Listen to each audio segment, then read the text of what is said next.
Senhores telespectadores, é claro que esta palavra ecografia não tem nada a ver nem com estar doente, nem com ir ao médico, pelo contrário. Mas também é claro que é dos mais antigos rumores da história do Porto que eu lhes vou falar. Vou-lhes falar das origens do Porto. É uma questão que já tem sido muito discutida. Era uma questão que estava na moda aqui há 50 anos, por tal sinal que um ponto que se discutia sempre era este. Afinal, o Porto nasceu deste lado ou daquele lado? O Porto mais antigo nasceu em Gaia ou nasceu onde hoje é o Morro da Sé? Pode-nos parecer um pouco surpreendente que uma questão assim tenha sido posta, mas foi. E isto por uma razão, é que o próprio Alexandre Herculano, e Alexandre Herculano era um homem com imenso critério e com uma sólida inteligência, pois o Herculano era de opinião que o Porto tinha nascido em Gaia. Isso por causa de um documento que falava realmente num castelo velho, por oposição a um castelo novo. Em suma, um documento que iludiu os historiadores, porque é evidente, todas as cidades que estão na foz dos rios nasceram sempre na margem que abrigava os navios da Nortada. Portanto, o Porto só podia ter nascido daqui. E hoje isso, nos historiadores mais modernos, isso é um assunto pacífico. Claro que o Porto nasceu deste lado.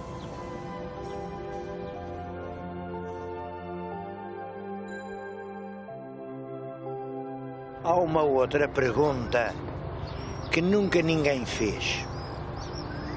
E é claro, à qual por isso nunca ninguém respondeu. Vêem aqui nitidamente duas linhas.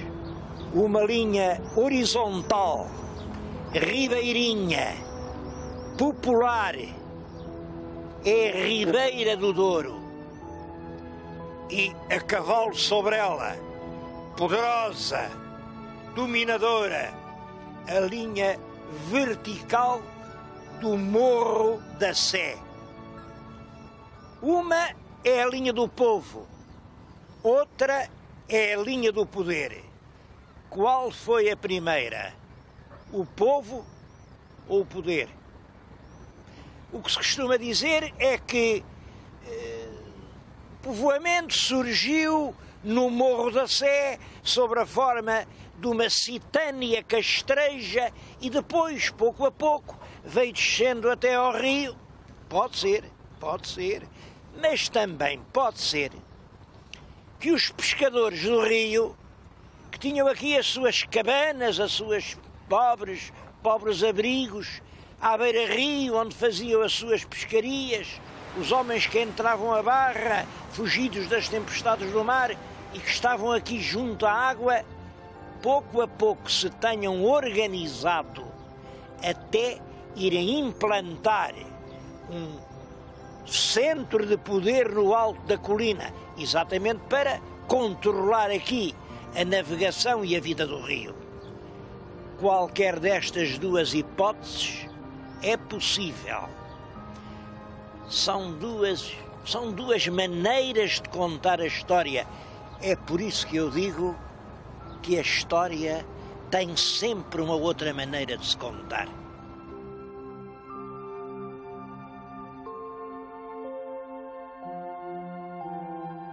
A verdade é que ainda sabemos muito pouco sobre os primeiros tempos desta Sé do Porto. Bom, a ideia que ficou é uma ideia muito bonita, muito simpática. A condessa Dona Teresa, mãe do Dom Afonso Henriques, arranjou lá um frade de Cluny, o Dom Hugo, e disse-lhe: olha, agora tu és bispo do Porto, e deu-lhe o Porto. Ele ficou dono do Porto. Bom, isto foi em 1120. E como ele era muito bom senhor, 3 anos depois, mas reparem, 3 anos depois, deu um fural aos moradores do Porto. E passou a haver duas forças. O senhor Bispo, que mandava aqui, e o Conselho dos moradores do Porto. É claro, estavam sempre em guerra um com o outro.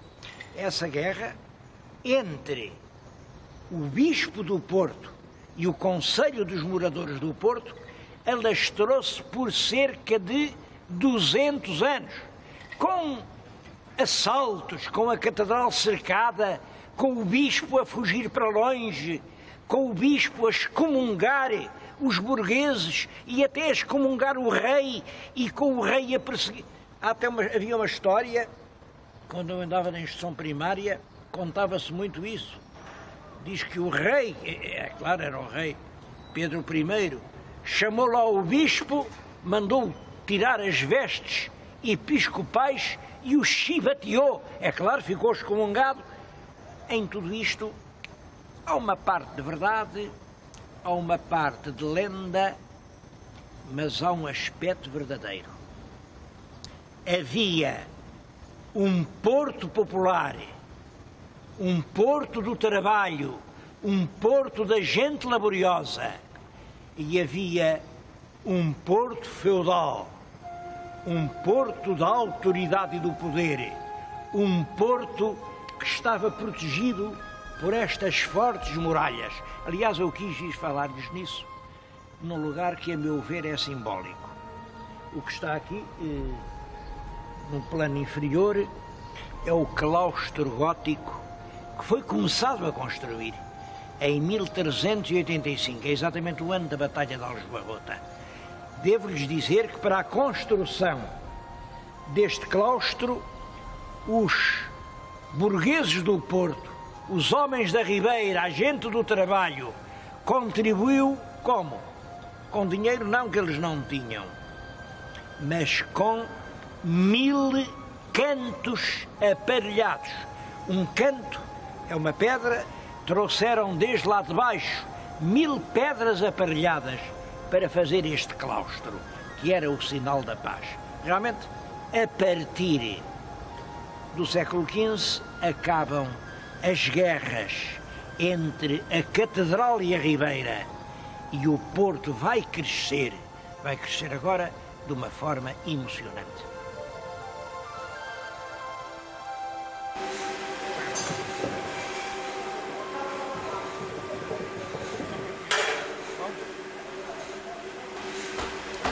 É claro que na base do crescimento do Porto estava o movimento marítimo. E isso liga-se muito com as cruzadas. Os navios dos cruzados vinham do norte da Europa e aqui, no Douro, encontravam carne para abastecer as armadas. É claro que a carne metia-se em vasilhas de madeira, era salgada, e esse era o grande negócio portuense. Eu digo isto porque há uma ligação entre a venda da carne para as armadas e a exportação do vinho do Porto. O traço comum é exatamente este: é a arte dos tanoeiros. O tanoeiro, com madeira dos bosques aqui à volta, o castanho, o carvalho, fazia estas grandes vasilhas. Primeiro serviram para a carne, mais tarde serviram para o vinho. Isto que estão a ver agora, e isto é muito curioso, estão a fazer pipas para exportar para a França, para a Borgonha, para lá na Borgonha envelhecerem os vinhos franceses. Eu acho que é realmente um título ilustre para o Porto. Depois de tanto tempo, os vinhateiros franceses vêm ao Porto comprar as vasilhas para envelhecer os seus vinhos.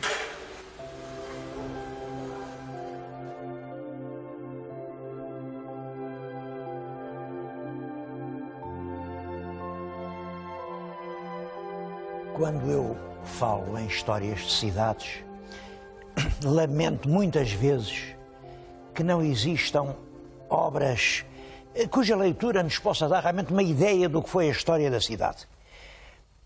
Em poucas cidades portuguesas esses livros estão feitos. No caso do Porto, acho que devo fazer a referência a um livro muito bem feito, um livro acessível. Quem quiser conhecer a evolução histórica do Porto pode fazê-lo por este livro. É um livro dirigido pelo professor Oliveira Ramos, com vários especialistas, um livro que me parece realmente muito bem feito. E é de acordo com ele que eu vou dizer isto. Durante os séculos XII, XIII e parte do XIV, o coração do Porto é realmente a catedral. E quem manda no Porto é realmente o senhor bispo.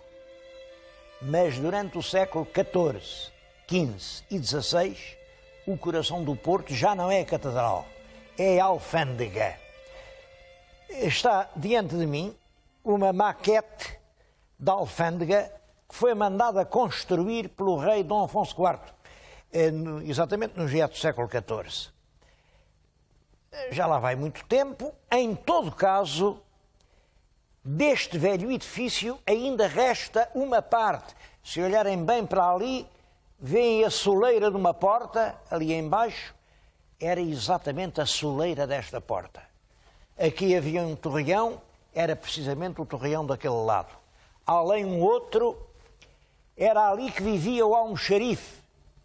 E era para ali, é uma tradição popular, uma tradição forte, que vinha o rei Dom João I, que é claro, não tinha nem podia ter casa no Porto. Os grandes não tinham casa no Porto. Ele, quando vinha para aqui, vinha para a casa do almoxarife.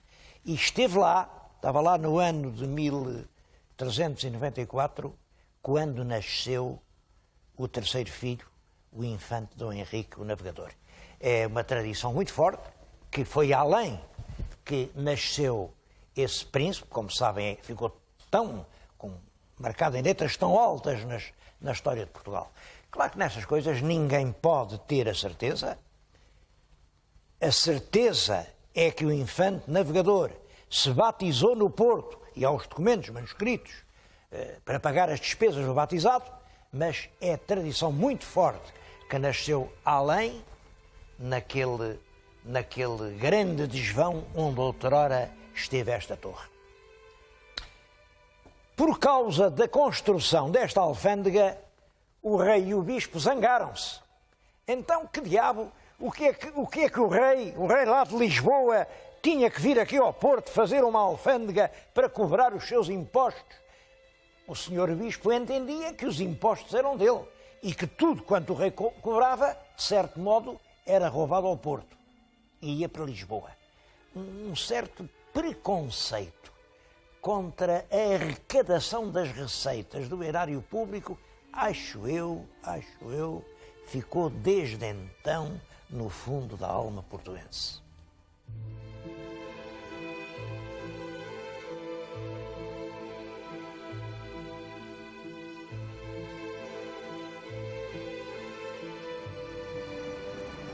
Bom, e tudo isso ficou marcado na alma portuense. Era o Ramalho Ortigão, como sabem era daqui, que dizia que o portuense é o homem mais delicado, o homem mais bom homem que se possa imaginar.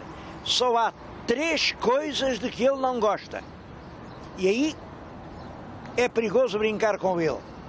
Essas 3 coisas são: não gosta de Lisboa, não gosta da polícia, não gosta da autoridade.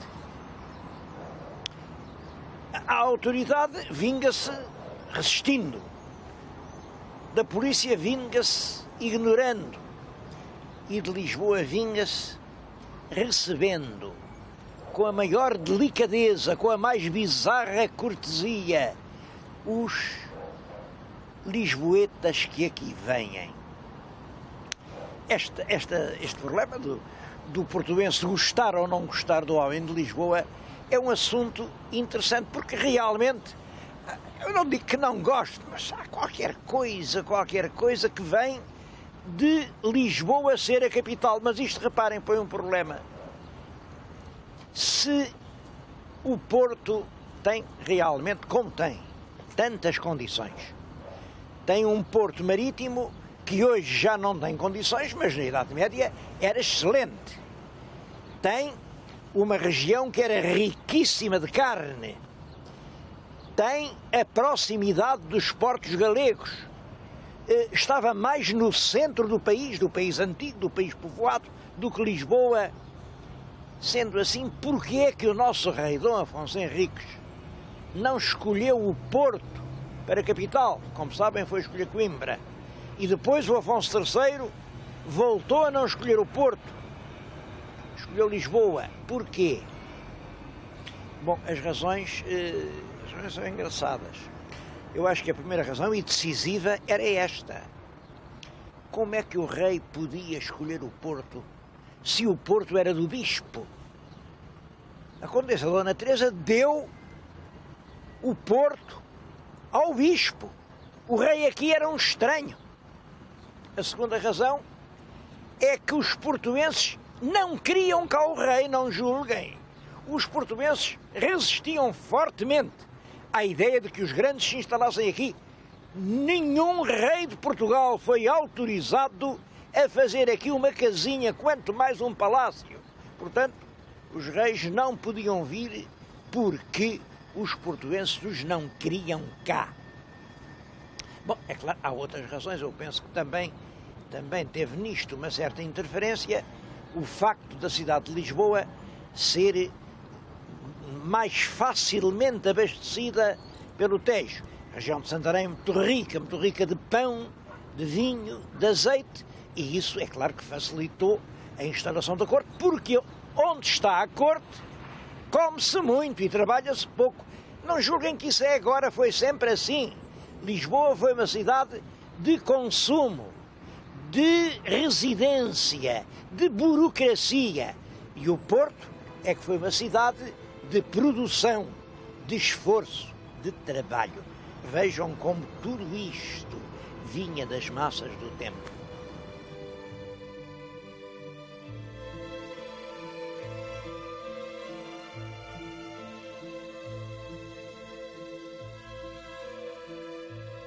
Claro que o facto da corte estar em Lisboa, especialmente na época dos descobrimentos, ampliou muito Lisboa. Lisboa cresce no século XVI, ao passo que o Porto ficou mais ou menos estacionário. Mas o Porto vai encontrar um caminho novo no século XVII e XVIII. Está junto de mim, ou vinho do Porto. Eu estou aqui a falar-lhes num armazém que tem milhões de litros de vinho do Porto. Sobre vinho do Porto, gostava de lhes contar isto, que é engraçado. Ele tem tanto prestígio, que esta mesma casa em que lhe estou a falar vende regularmente para a Irlanda estes cascos servidos a vinho, eles dizem avinhados, que é para lá se envelhecer o whisky. Bom, e aquele toquezinho de sabor delicioso que às vezes o whisky tem, vem de que foi envelhecido nos velhos cascos do vinho do Porto. A verdade é que no século XVIII o Porto cresce rapidamente, o Porto é a capital do vinho português e o nosso vinho é um dos mais prestigiosos da Europa. Sobre isso gostava de vos contar uma história.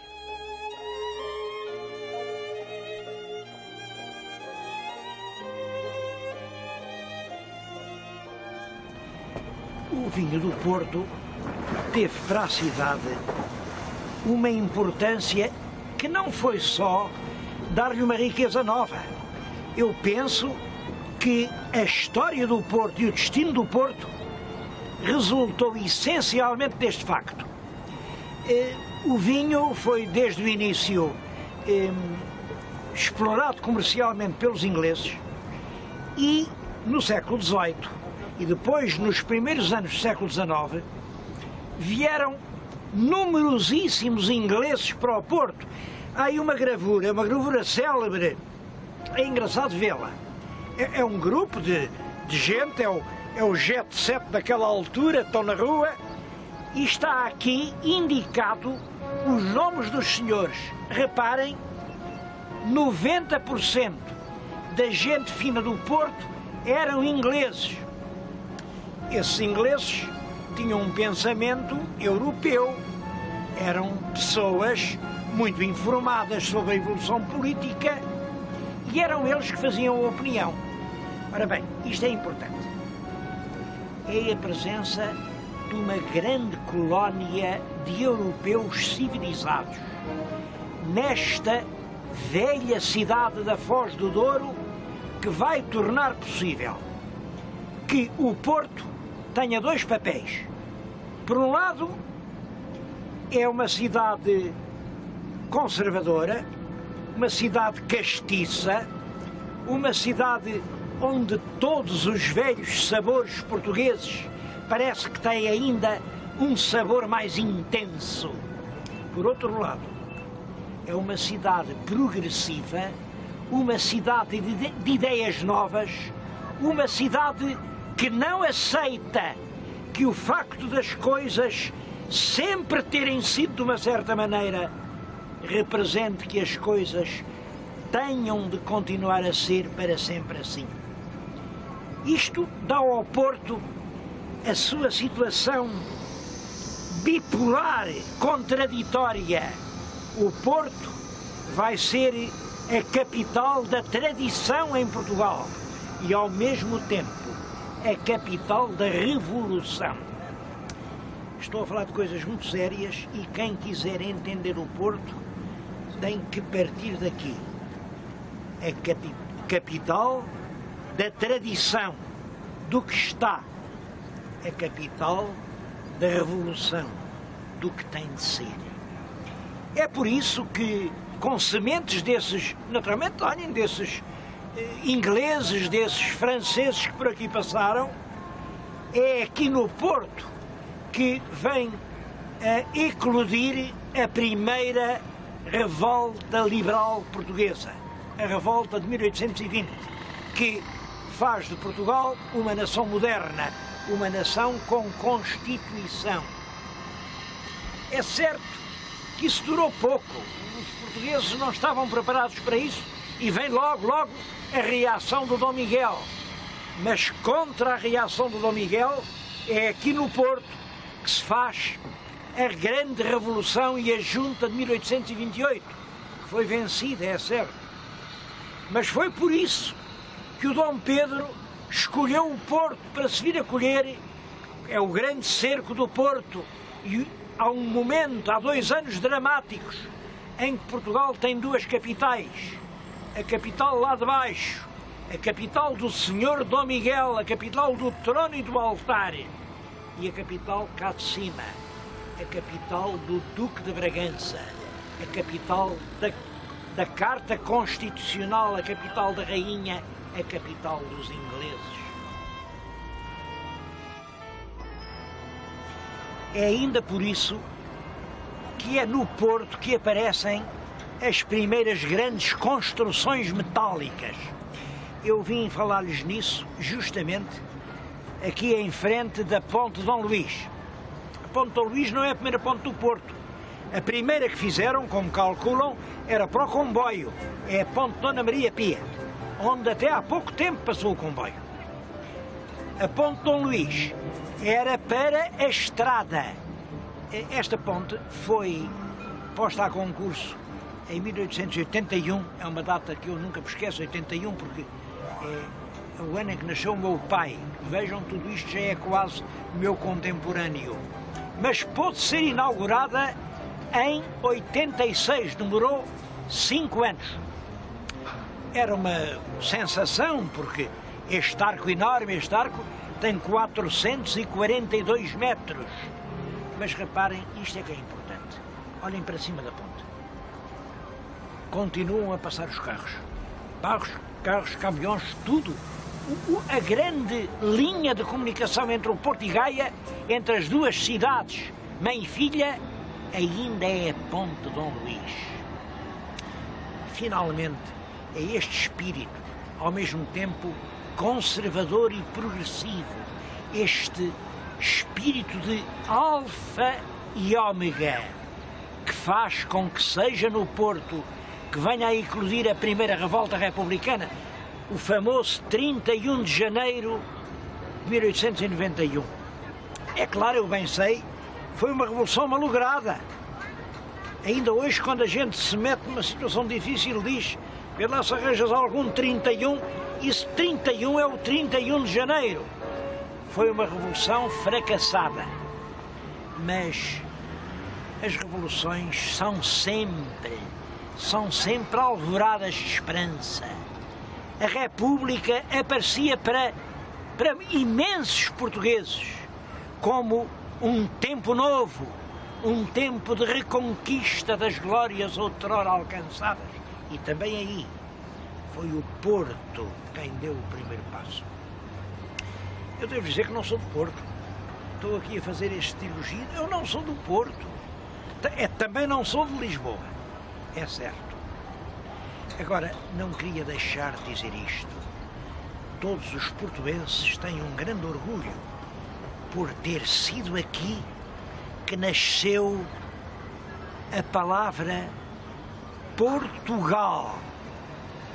Portugal. Eu acho que sim, que o Porto foi a semente de Portugal. E é uma semente que felizmente continua viva.